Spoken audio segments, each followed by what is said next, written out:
What is up, guys? Welcome back to the channel. So apparently Christmas has come early for me this year because my Sega Astro City Mini has arrived much earlier than expected.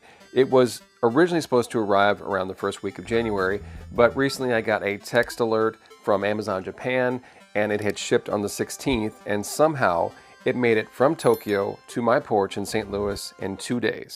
Oh my God, what? So I'm gonna unbox it. We'll take a look at it, I'll show some gameplay, and then I'll give you my final thoughts. But before I open this up, you might be asking yourself, but Pat, what the hell is a Sega Astro City Mini? You got that right. Well, that is a great question. Essentially, this is a mini console, just like all the other mini consoles released in the last few years, and it has 37 games with the actual arcade ROMs that you can play on your TV through HDMI. The difference is, this one has its own screen as well as joystick and buttons, and it's modeled after the Astro City candy cabinets that were popular in Japan. These smaller, lightweight cabinets lacked dedicated graphics, and operators could purchase these cabinets from Sega, and since they were usually JAMA wired, practically any arcade board from the mid-90s would essentially be plug and play, allowing for a variety of games without having to swap out dedicated machines. Alright, so with that out of the way, let's open this thing up. So first off, the box is very well done, and I expected nothing less from Sega. And I did purchase a separate controller for when playing on the TV for longer gaming sessions. Next, we have a micro USB power cable, as well as a 6-foot HDMI cable for connecting to the TV. First impressions of the unit, the build quality is exceptional, and apparently the same plastic materials of the full-size Astro City cabinets were also used on the Astro City Mini. It even has a curved bezel, which gives the appearance of a CRT. These notches on the bottom are used for an optional base that also comes with a Barbie-sized stool. This is obviously for display purposes only, and would make gameplay very awkward when installed. On the back we have an on-off power switch, an HDMI out, 2 USB controller ports, a 3.5mm headphone jack, and a micro USB power port. It has 2 stereo speakers, as well as this cool green LED light, the same as the full-size cabinet. The buttons and stick have micro switches and are well above average for a unit of this size. The buttons feel very similar to hat buttons, and the stick is using a square gate and it is very tight and responsive. The optional control pad that I purchased is more than adequate. The buttons and D-pad work perfectly fine, and it doesn't feel cheap in the hand. I personally think it looks badass, and I have no regrets adding it to this bundle. And it appears that no other USB controllers seem to be working with this console. That includes ones made by Sega as well as third-party companies, so do keep that in mind. Now let's compare it to its most obvious relative, the Neo Geo Mini. You'll see side by side that it is only slightly larger, as well as having a bigger 4-inch 16:9" display.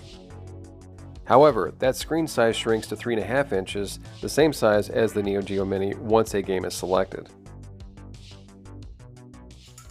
Here is the main menu, and overall I think it looks really good.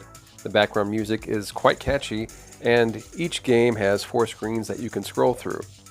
It's really nice to see so many arcade games that have never had an official home console release, including Virtua Fighter and Golden Axe Revenge of Death Adder. Pressing the far left yellow button brings up an options menu with things like language, brightness, and volume settings, as well as an option to add scan lines if you prefer, and also 3 different wallpaper border options. Playing in tabletop mode can get a little cramped, but it is much more functional than, say, the Neo Geo Mini due to the wider control panel with larger buttons and stick. When playing a vertical shooter, the screen shrinks to microscopic proportions, and something I wouldn't recommend in tabletop mode. Here is some footage on my 40-inch Sony Vega CRT TV, and I do apologize for the janky setup, but I was having some issues capturing footage. You'll also notice that even though I was playing on a 4.3 TV, running from HDMI to a high-quality component video converter, the image was still cut off somewhat on the top and sides, and no amount of adjustments to the TV settings or the Astro City Mini settings could get it to play full screen. Something else to keep in mind is that even though you can change the language to English in the settings menu, a number of these games have a lot of Japanese text, but I didn't find it much of an issue, and anyone who is familiar with playing Japanese imports will know that there is normally a generous mix of Japanese and English in almost every game, with the exception of RPGs, which there are none on this compilation. Here is some footage on my 65-inch TV, and I did want to point out that when playing Virtua Fighter, I did notice some frames of animation dropped only during the replays, as well as a tiny bit of lag. And while this is disappointing, it wasn't that big of a deal. And thankfully, I did not notice any emulation issues on any of the other games that I played. So what are my thoughts on the Japanese exclusive Sega Astro City Mini? Well, while there are some things I really like about it, like the controls and build quality, it's far from perfect.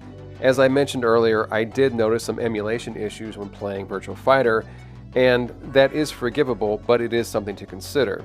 Another downside is the price. I paid a whopping 17,799 yen for this bundle, which includes import shipping. My God! That translates to $171.65 US. That is mighty expensive, and I think that they could have included the control pad at that $120 list price. Also, this definitely should have included a rechargeable battery. Numbskull and New Wave Toys quarter-scale arcades have rechargeable batteries, and they cost the same amount, so I'm not sure why they decided to skip that. And finally, the games list. Sure, we're getting 37 arcade-perfect games, some of which have never been released on a home console before, like Virtua Fighter, Golden Axe, Revenge of Death Adder, E-SWAT, and Arabian Nights, just to name a few. But there are a lot of titles sorely missed, like Virtua Fighter 2, Dynamite Cop, Spider-Man, and Zaxxon. I think it will be very interesting to see how long before this console is modded. I'm quite sure that there are people hard at work on this as we speak, and that may influence whether or not you decide to buy this or not. Overall, I am pleased with the console despite these shortcomings. It blows away the Neo Geo Mini in every way, but does cost nearly 3 times as much.